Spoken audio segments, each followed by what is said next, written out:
ஜெயபிரகாஷ் எது கான்ஸ்டன்ட் சொல்றீங்க? ஜெயபிரகாஷோட கண்டுபிடிப்பு என்னன்னா கான்ஸ்டன்ட் பிரஷர் ப்ராசஸ்ல பிரஷர் கான்ஸ்டன்டா இருக்கும். எழுதுங்க.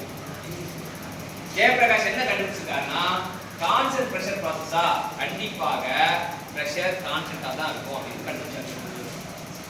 C = P ஆ P = C போணும். ஏன்னா பிரஷர் முன்னாடி போணும், கான்ஸ்டன்ட் பின்னாடி போணும். சரி, இப்போ வரும் பிரஷர் கான்ஸ்டன்டா இருந்தா என்ன அர்த்தம்? PT P1 சரியா? பிரஷர் கான்ஸ்டன்ட்னா சத்தமா ஜெயபிரகாஷ் ஆமா அங்க பாத்துறோம் கம்யூனிட்டி பாத்துறோம். கம்யூனிட்டி கன்ஃபியூஷன் பண்ணா PT = P1 அவ்வளவுதான். அப்ப TP போறோம். TP வந்து P2 - P1 எவ்வளவுனா வரும்? P2 P1 சமம்னா TP = 0. ரெண்டு ஈக்குவல்.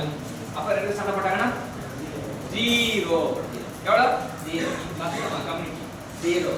அவ்வளவுதான். இப்ப formula constant pressure process formula இருக்கு.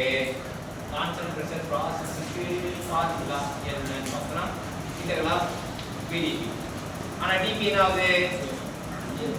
dP என்னது? 0. 0வை எதோட பெருக்கினாலும் 0 தான் வரும். அப்ப ஃபார்முலா 0. கான்ஸ்டன்ட் பிரஷர் ப்ராசஸ்க்கு பக்கத்துல எவ்வளவு? இது ஸ்லோ ப்ராசஸ். கை தட்டுங்க.